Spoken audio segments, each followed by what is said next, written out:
এই পৃথিবী থাকার জায়গা নয়। কিয়ামতের সময় আল্লাহ তাআলা মালাকুল মাউতকে বলবেন সবার রূহ কবজ করে ফেলো, সবার, কেউ থাকবে না, সবার রূহ কবজ হয়ে যাবে। আল্লাহ মালাকুল মাউতকে বলবেন, মালাকুল মাউত কি অবস্থা? বলবে সব শেষ। মাইয়াবকা, কে বাকি? মালাকুল মাউত বলবে জিনেরা বাকি, যাদেরকে দেখা যায় না। আল্লাহ বলবেন জিনদেরকেও শেষ করে ফেলো, রূহ কবজ করো। মালাকুল মাউত আজরাইল জিনদের রূহ কবজ করবে। আল্লাহ এবার জিজ্ঞেস করবে, ইয়া মালাকাল মাউত আখবিরনি মাইয়াবকা, এবার বলো আর কে বাকি? মালাকুল মাউত বলবে, আল্লাহ মানুষগুলো সব শেষ, জিনগুলাও শেষ, এবার বাকি ইবলিশ শয়তান, ইবলিশরেও শেষ করো, ইবলিশও শেষ। আল্লাহ আবার জিজ্ঞেস করবেন, ইয়া মালাকাল মাউতি মাইয়াবকা, আর কে বেঁচে আছে বলো। মালাকুল মাউত বলবে, আল্লাহ আপনার কথা অনুযায়ী পৃথিবীর সব মানুষের রূহ কবজ করলাম, সব জিনদের রূহ কবজ করলাম, ইবলিসের রূহ কবজ করলাম, এখন আছে শুধু ফেরেশতারা। আছে কারা? যাও ফেরেশতাদের রূহ কবজ করো, ফেরেশতাদের রূহ কবজ হয়ে যাবে। এবার আল্লাহ জিজ্ঞেস করবেন, ইয়া মালাকাল মাউত আখবিরনি মাইয়াবকা। মালাকুল মাউত বলবে, আল্লাহ আপনার কথা মতো ধরে ধরে সব শেষ, ফেরেশতাও শেষ, 4 জন ছাড়া। কয়জন ছাড়া? জোরে বলেন, কয়জন ছাড়া? ইসরাফিল, জিব্রাইল, মিকাইল, আজরাইল। আল্লাহ এই 4 জন আমরা বাকি। আল্লাহ বলবে, যাও ইযহাব ইনতালিক ইলা জিবরিল ওয়াকবাদ রূহা, জিব্রাইলের রূহ কবজ করো। ইযহাব ইলা ইসরাফিল ওয়াকবাদ রূহা, ইসরাফিলের রূহ কবজ করো। ইযহাব ইলা মিকাইল ওয়াকবাদ রূহা, রূহ কবজ করো। ওই 3 ফেরেশতাও শেষ। এবার আল্লাহ তাআলা জিজ্ঞেস করবেন, ইয়া মালাকাল মাউত আখবিরনি মাইয়াবকা, হে মালাকুল মাউত আর কে বাকি আছে বলো। মালাকুল মাউত বলবে, আল্লাহ আপনার কথা মতো মানুষগুলো শেষ, জিনগুলো শেষ, ইবলিশ শেষ, আমার বাকি 3 ভাই ইসরাফিল, মিকাইল, জিব্রাইলও শেষ, শুধু আমি, শুধু আমি। আল্লাহ বলবেন, কেউ নাই? মালাকুল মাউত বলবে, না আল্লাহ কেউ নাই।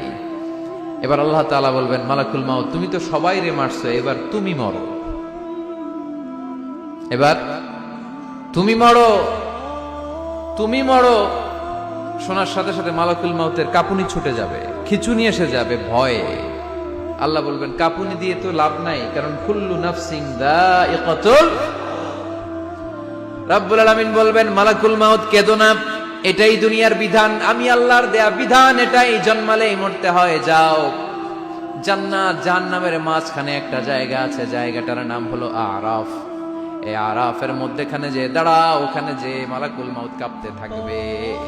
মালাকুল মাউত বলবে, আল্লাহ সৃষ্টি শুরুতে যদি জানতাম, সৃষ্টি শুরুতে যদি জানতাম সবাইকে মৃত্যুদান করার পরে, রূহ কবজ করার পরে আমাকেও মরতে হবে, তাহলে এই কঠিন দায়িত্বের ব্যাপারে আপনার কাছে ক্ষমা চাইতাম।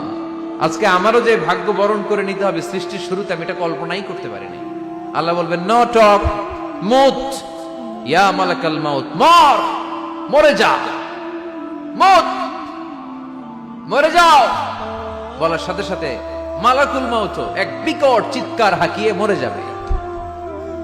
মালাকুল মাউতের চিৎকারটা সেদিন এত ভয়ঙ্কর হবে, বিষ্ণু ঈসা ইসলাম বলেন, ওই চিৎকারের আওয়াজ যদি পৃথিবীর মানুষেরা কান দিয়ে শুনতে পেত, তাহলে কিয়ামত সংগঠিত হওয়ার জন্য আলাদা করে ইসরাফিলের সিঙ্গার প্রয়োজন হতো না।